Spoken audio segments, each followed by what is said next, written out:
Do you have any doubt that there are more victims? No, I don't. Victims of a man convicted in a decades-old kidnapping believe that there are more victims out there. This is a pattern. What's going on in these voids in between?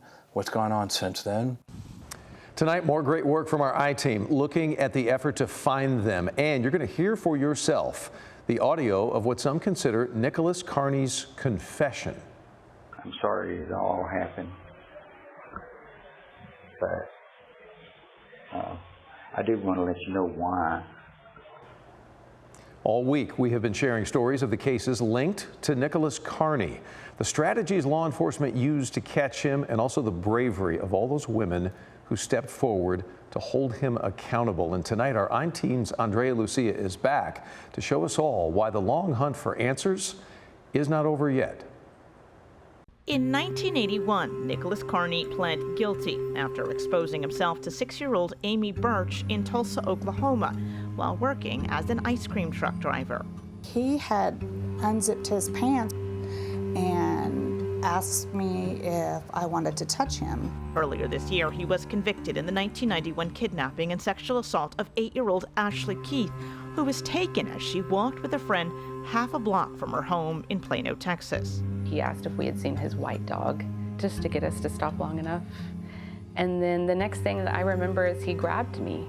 He now also stands charged in the 1999 kidnapping and sexual assault of a 9-year-old Dallas girl who was taken while walking home with her friend. The attacker, they said, had gotten their attention by asking if they'd seen kittens in a nearby field. This is a man who knew how to manipulate children by either being an ice cream truck driver or by talking about pets. Do you have any doubt that there are more victims? No, I don't. Oh, I feel like there's probably hundreds. This is a pattern. What's going on in these voids in between? What's gone on since then?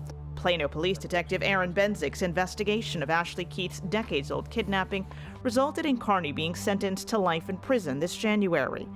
But he's not done. I don't know that I have all of his victims identified. This work isn't over. Plano police have gathered pictures of Carney through the years and identified 23 vehicles he used, in addition to multiple RVs and motorcycles.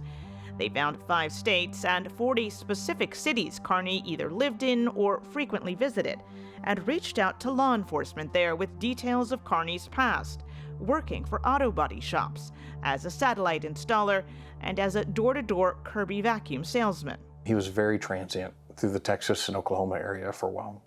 Benzik has also continued to keep tabs on Carney, even as he sat in jail, which is how he says he heard Carney finally crack. A week before the trial happens, there's a phone call, and there's a phone call from Carney to his son. I'm sorry it all happened, but I do want to let you know why. It's because I have an illness, Chris. It's been with me ever since I was a kid, little boy. He starts talking about having a problem, and he's tried to control it, but sometimes it comes out and he gets triggered. I just wanted you to know, that I'm really not that person unless something triggers me. So, yeah, and that's what happened. But I took care of myself for 30 years, so.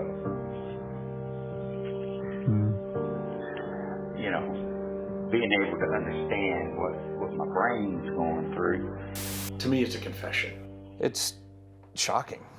Today, the Dallas County District Attorney's Office says it is preparing to take Carney to trial for the 1999 kidnapping, where all 3 known survivors may once again take the stand.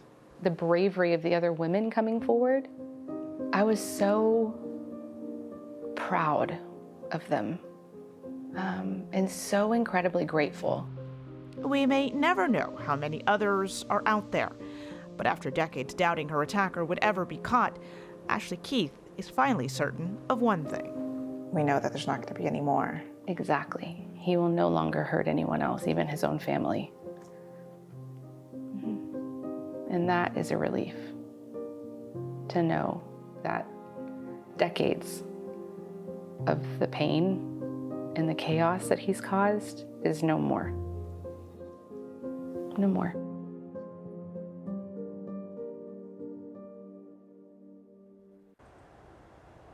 And Ashley Keith up there spent 33 years with no idea who attacked her. And she told me she had to find a way to heal with or without there ever being an arrest in her case.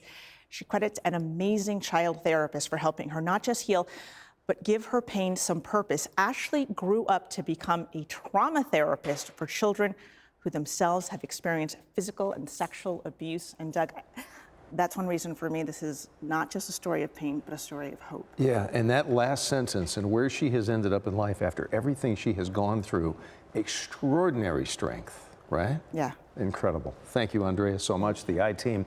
By the way, if you have missed any of the previous stories on Nicholas Carney, I highly encourage you to catch up. The investigation, the survivors, and those who helped bring him to justice, it is well worth your time. We've got them all posted right now on our website, cbsnewstexas.com. Let's talk first alert weather, and I'm just going to say it as plain as I can. We saw a little less agony today. Yeah. Instead of 116 for the feels like it was under 110. Hey, winning. By a smidge. Yeah, we'll take what we can get. Going to be right near that as we get into tomorrow. Still under a heat advisory, but it's no longer an excessive heat warning.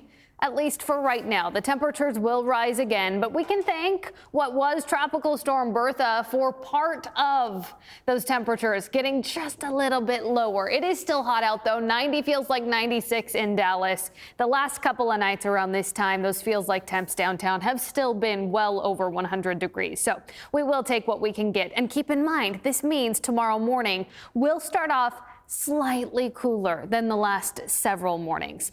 There's that heat advisory that is in effect for the entire Metroplex and for a good portion of North Texas as we head through the day tomorrow. That will be for feels like temps as high as 109 degrees. It does not include all of our counties like the last several have, but do keep in mind it will still be hot across the board. Anywhere from feels like temps from 105 to 109 tomorrow. Those air temps in the upper 90s though. And then we do heat right back up this weekend and into next week. I'll walk you through how hot we get once again coming up in my full forecast. We'll be able to plan the weekend. McKenna, thanks so much. Well, still no word tonight if heat was a factor in a postal worker's death in Little Elm recently, but we've been asking. National Rural Letter Carriers Association tells us 58-year-old Umesh Kumar Thakur died on the job earlier this week. And video from neighbors shows the police response after he was found in his postal vehicle. The union president who we spoke with says the type of truck he was driving in was one of the older models and it does not have air conditioning. But yeah, they do reach extreme temperatures in the summertime inside. We're desperately trying to get the Postal Service to eliminate from the fleet. They have been doing that, but certainly not fast enough. Mr. Thackar's death does mark at least the third postal worker who has died over the last few summers. 2025, it was 51-year-old Jacob Taylor collapsing on his route in northwest Dallas. And then back in 2023, USPS was fined for a lack of heat protections following the death of 66-year-old letter carrier Eugene Gates in Lockwood. Some new details to share with you tonight about a story that's gaining a lot of traction online. Southwest Airlines flight attendant detained by ICE while he was working. Officials confirmed the arrest did happen last week, and tonight ICE is telling us the why behind it. Our Aaron Jones tonight from Dallas Love Field, home to Southwest Airlines headquarters. A spokesperson for ICE says officers arrested Lorenzo Thompson, a Jamaican national, at Nashville International Airport. The agency says he legally entered the U.S. in 2021 with authorization to stay for 6 months, but remained in the country after that authorization expired. In a statement, ICE says he was cooperative with ICE officers and taken into custody without incident, adding that he will remain in ICE custody pending immigration proceedings. An online fundraiser has been created for a man with the same name and a description that matches the date of the arrest. CBS News Texas has reached out to the fundraiser's organizer, but has not yet received a response. This arrest comes amid heightened attention on ICE enforcement at airports. Earlier this week, ICE arrested a woman while she was boarding a Southwest flight in Denver. Sean, stop! Where are you? Help! Help! The Department of Homeland Security says Chantel Rojas had overstayed her visa, which expired in January of 2025, and is now in custody pending removal proceedings. Alicia Dansker was at the airport with Rojas the day of the arrests and started recording when she saw what was happening. As we turned around, two men sort of like hustled us into the jetway and someone pushed the door closed behind us. And then they said, you know, we're going to be really nice to you, but we have a warrant for your arrest and you have to come with us. Dansker says Rojas used to be an au pair for a close friend of hers and had traveled to Colorado to care for another family's children while they competed in an ultimate Frisbee tournament. And she's done nothing to endanger the community, but she is in danger. In a statement, her attorney says she followed the rules of her program and before it ended, timely filed an application with the U.S. immigration authorities that allowed her to remain in the country while her case has been pending. At every point in time, the government has known what she's doing. Regarding Thompson, Southwest's flight attendants union says it's now working with his family, his attorney, and their own legal counsel. In a statement, the union says our priority is and always will be standing with and supporting our members. In Dallas, Aaron Jones, CBS News, Texas.